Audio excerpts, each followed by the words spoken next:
As a frontman, when you play shows like this, you have a lot of people, you have festivals. Yeah.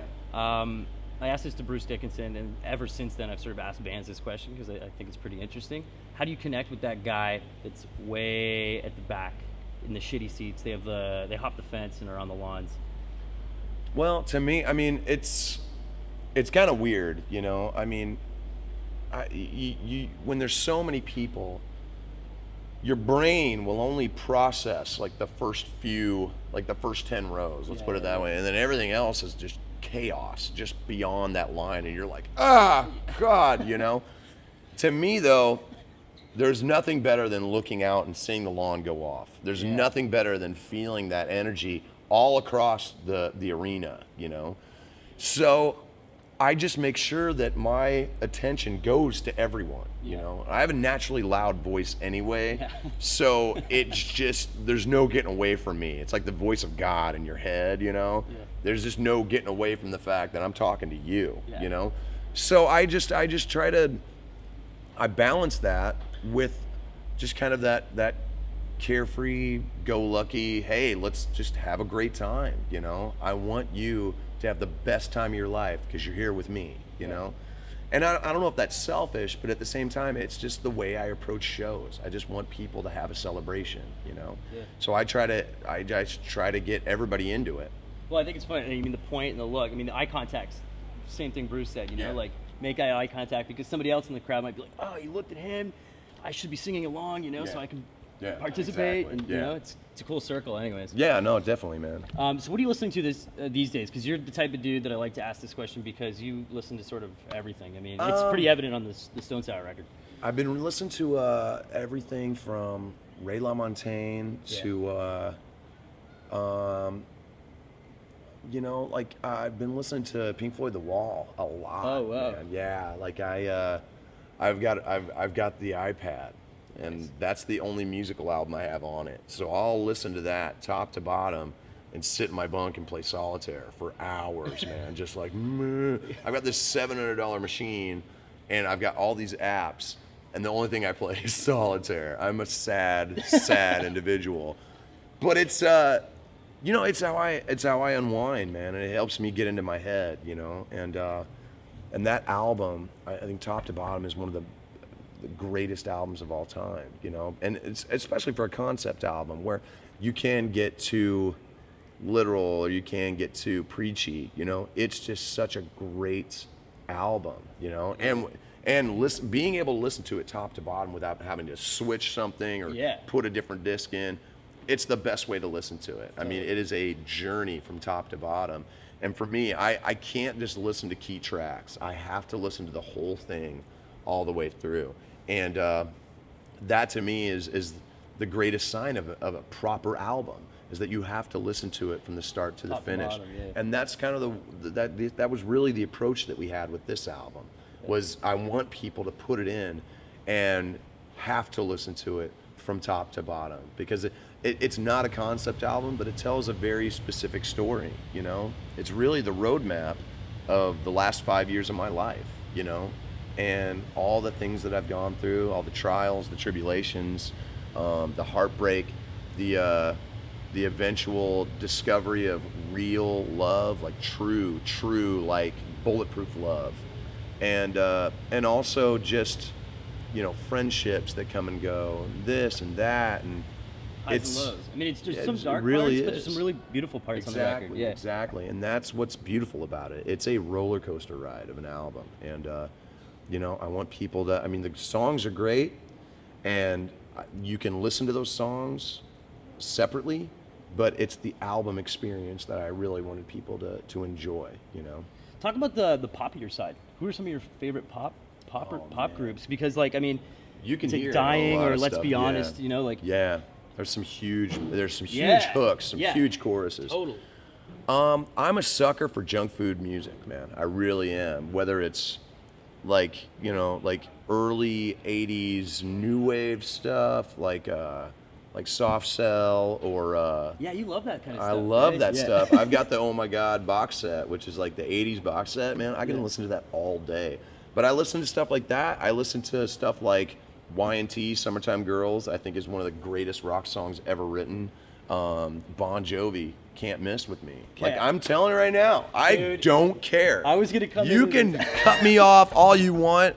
Bon Jovi is one of the best rock bands ever, and I will defend them to the death, man. I wanted to ask you that question. I was like, should my first question be like, Corey, are you a fan of Bon Jovi? Of course. Yeah, and my buddy was like, you probably shouldn't ask that question. Oh, but why you wouldn't I? are bringing Yeah. it up, man. That's amazing. Well, that's the thing, though, and then that's what's different between me and a lot of other people.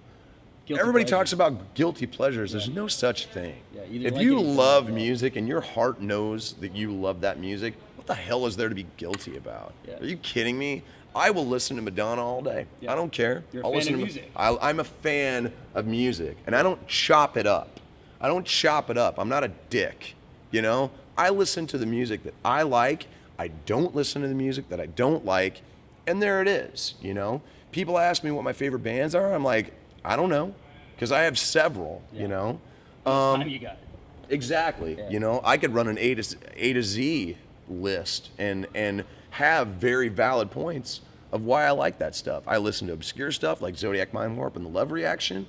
I listen to huge stuff that people know, like AC/DC and Metallica. I listen to it all, and I don't care. And if anybody wants to make me feel bad about the music that I listen to, I will make them feel bad about the music they don't listen to, because all they're doing is being a cynical prick when it comes to music, and music is not supposed to be segregated. It's wide open. It's the universal language, and I will defend it to the day I die. That's the beauty of it, man. Exactly. You wrote a book. I did. You wrote a book. I did man. write a book. And you wrote it without a ghostwriter. I did not use a ghostwriter. I'm very proud of that fact. One name on the cover.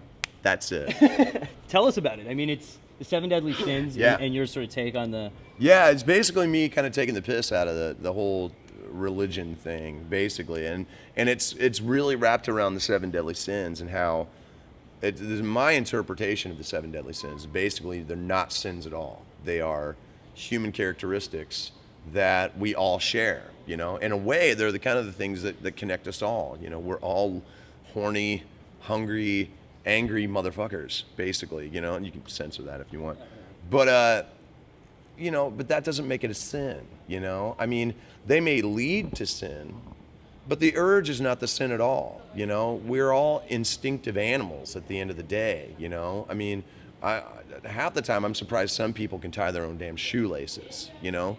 But that doesn't make it a sin, and it's me making that point of you can live with these urges, you can live with these hungers, and still be a good person. And I balance it with some stories from the past and like all these things that I kind of went through, and and just that I came out on the other side, and hopefully, knock on metal, I'm a good person for it.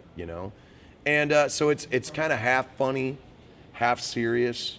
And but it's very, I think it's very intelligently written, and I make very valid points, and I cuss a lot in it. So there you go. Why did you decide to write a book to begin with? It's something I've always wanted to do. It was just another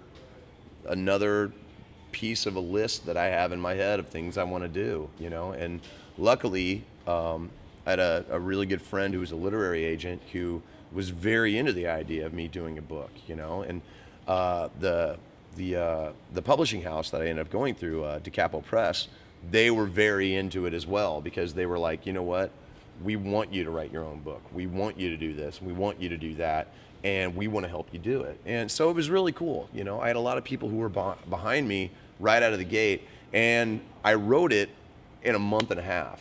Like, I finished it. Wow. I mean, I'm talking 75,000 words. 11 chapters, done. And they were like, you're way ahead of schedule. And I was like, well, you wanted it.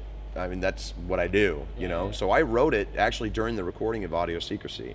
Wow. And got it done, got it turned in. Here? No. It was more kind of just when I wasn't recording, I was writing, basically. And I got it done very quickly. And writing's hard, man. Writing is a hard. I envy those that can do it. Exactly.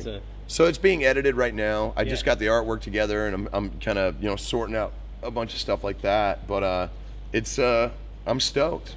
It's gonna come out next spring, and it's just one more thing that I get to do, you know. And I've already got, and they're so happy with it that I already know what my next 2 books are going to be about. So it's really, really cool. You know, I'm stoked. 2 more books? That's amazing. Oh yeah, absolutely. I'm interested in hearing your argument for "Thou shalt not kill." Well, "Thou shalt not kill" is a commandment. It's not a proper sin. The 7 deadly sins are gluttony, greed, lust, rage, envy, sloth, and pride, vanity, basically. Those are the 7 deadly sins, and we all feel them. We all live with them. We all have those days where we're lazy as crap. We all have those days when we just want to eat everything in sight. We all have those days when every chick is unbelievably hot or every guy is unbelievably hot. We have those days where we all experience that, and there's nothing wrong with that, you know? I mean, we were given sentient thought for a reason, you know? And if you can't deal with it, then you're on the wrong track, you know? But I'll be damned if I'm going to let organized religion make me feel bad about something that comes naturally. Screw you.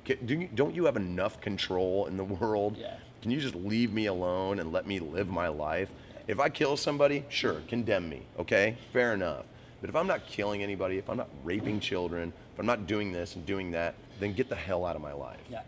No. I grew up Irish Catholic, so I have tons of guilt issues. I grew up Lutheran, so Nice, there you go. okay. It's Catholic light, you know, so it is what it is. Yeah. Yeah. I can't wait to read it, man. It's cool, man. It's really cool. I'm very proud of it, too. I'm very proud of the fact that it came from these myths, you know? Yeah. And, you know, I'm excited for people to read it. You fan of the movie 7? Have to ask. Of course. Oh, yeah, dude. Good flick. That's such a great, dark, Awesome movie. freak out movie, man, you know?